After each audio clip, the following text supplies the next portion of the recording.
Yes. Including features I have not seen when I lived. And you've been there, right? Yes, I did not know a lot of them. One more time, tonight's adventure is going to take place in Harry LB on Twitch's apartment. Let's give him a nice big round of applause. Thank you, Harry, for assuredly living in what will soon be a fantastical nightmare for our player characters. Probably. Not to be outdone, though, the enemy that will be existing within Harry LB on Twitch's apartment. I'm just gonna call you Harry from now on. It's too many letters, too many sounds. To be fair, Grace pointed out she also lives there. Yes, Grace, you also live there. I'm sorry, but you weren't in the chat last week, were you? Huh? Oh, you want your props? Show up every Monday at 7:30 p.m. right here on twitch.tv/SXYHACKERS. Gotcha. So, the apartment where Harry lives that he so graciously allows Grace to stay at. Dave, you only have like 6 people watching. I'm sorry. I don't. Okay, I gotta make friends. Grace, please come on in. Would you like a blanket or a tea? Can I offer you a hot or alcoholic beverage? Perhaps both. Oh, Harry. Oh no. Sorry. Oh no. Okay, look. The enemy that's going to be in Harry LB on Twitch's and Gracie Lee 57's apartment. Too many fucking names. Is the Molinator. Yes, a character whose entire backstory, characteristics, and properties I will surely work out as soon as I begin to describe them. Well, I mean, it's pretty self-explanatory. I guess, yeah, you're right. It's probably a mole with like a Kano-type head thing, one red eye, sent from the future And a mole. to soil test areas.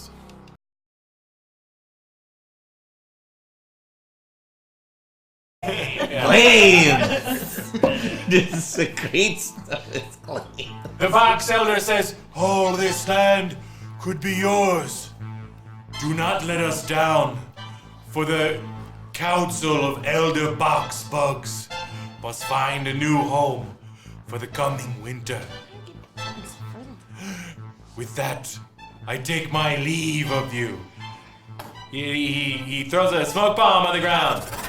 And the smoke disappears, but he does not. Slowly back. He remains standing there, and he's like, "You should go on," and disappears back underneath the gate that is the door frame. That's what you came through, was the door frame. Oh. Upper space. Peace, yo. Bye. That's how I talk all the time. Peg crafts a home for her and a deathbed for others. It resembles a crude shape, like a square. It's a square. Is it like just a square open? Yes, so it is will not fly impressive into at all. it? It was a bad roll. It wasn't bad. I'm sorry. Your butt type thing is tired, Peg. Very, very rapidly you begin spinning thinner and thinner strands of silk until finally your glands produce a dusty powder. That's just how my glands. The group looks upon itself and thinks, we will need shelter. At this point, Dung Honey, he's gonna go over to that bookshelf and he's like, perfect! This'll make great little condos! Okay, alright, excellent. And so he starts crawling up and starts chewing through the books to make cut out little houses and little condominium apartments out of the hole. It's like, I'll make 200 units out of this, and I'll only have to sell 3.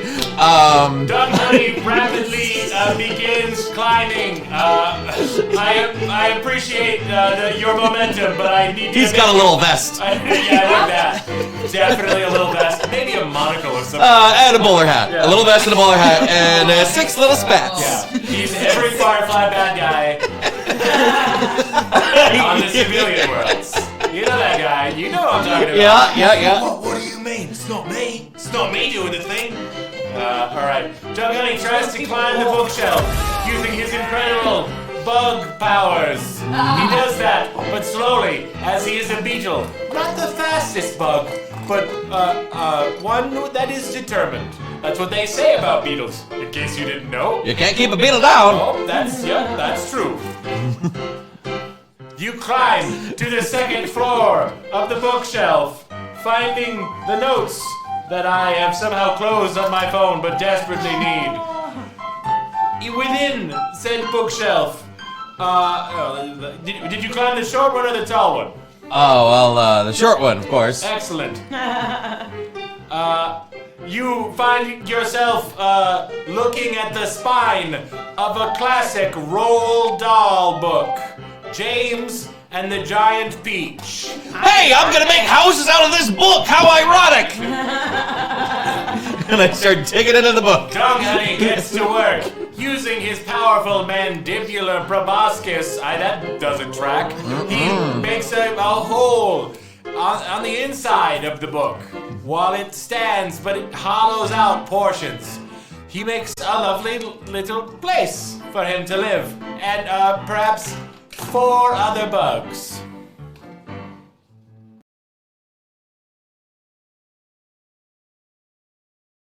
Refrigerator. The Molinator steps back out to the hole with which his body formed and reaches for Legion. His hands close around Legion's frame as Legion, for the first time, feels the specter of death upon him. He thinks to himself some of his most important thoughts he's ever had. Women are okay. Having this brief moment of empathy touch Legion's soul for the very first time gives him the strength of will to persevere. Legion eats him anyway. He is swallowed. Yes, portions of his skull and shoulder are eaten. But honestly, if you've ever seen like bug fights, those fuckers are crazy. Some of those bugs are just like, yeah, so you fucked up my head, like whatever, I'm fine. Like, you still want it? You still want it, bitch? Come on, get it. So my last dying words are, but I'm the anti-hero. Legion's prone body falls to the floor, twitching as though it were dead. But I'll tell you a secret, ladies and gentlemen. Legion is not dead. I'm saying, bugs are crazy, man. Your first brain is fucked up, but you have another brain in your stomach that runs just, yeah. Okay, yeah, it grows out. Yeah, sure, why not? Fuck it, yeah. Fuck it, it's like an alien thing, okay?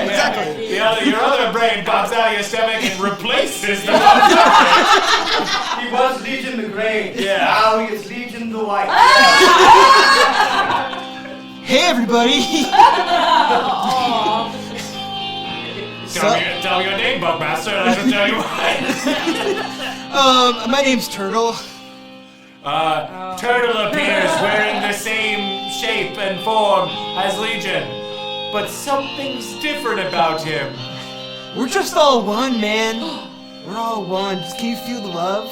If you look squinting at him, you can see a tiny puka shell necklace around his half-destroyed neck. I don't see race, man. Maybe that's as bad. I can't tell if it's as bad. It's just the other way. He's swung the other way. We're just one big mind. Fuck. Live together. Let's focus on you real fast. Oh, Dog Honey sees what's going on, and he starts making Live Strong bracelets, and he just starts hanging them up over on his bar. It's like, hey, get your socially conscious merchandise right here. Have a mojito. Have a mojito.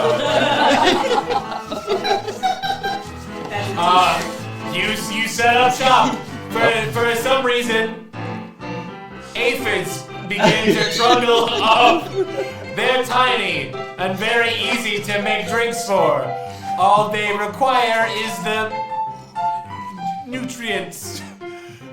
You fix many small drinks for many aphids, but they do not pay you and leave orderly and small. Now you did say Mohoto, right? Yes. Does Molinator suddenly turns toward you? Let's see. It's software trying to process. The Molinator, still disturbed from the Dust Bunny's attack, cannot smell the mojitos or the mojitos or their derivatives. I feel like the mojitos have like basil instead of mint or something like that. Yeah, There's yeah. something not right. It's a leaf from whatever houseplant was close by. It's definitely plastic. I have like 2 big leaves behind me that I've just been Snip up a little. snipping off, putting in a drink. What I got here? No. Hey, you lousy aphids! You got a tab to mile long! You wanna? No, you won't. And we'll see you in the warmer months. The warmer month. Dung Honey remains completely uninvolved. Let's see. Peg leaps into action. And I stumble a little bit because of my lack of leg, and then I'm good. Cool.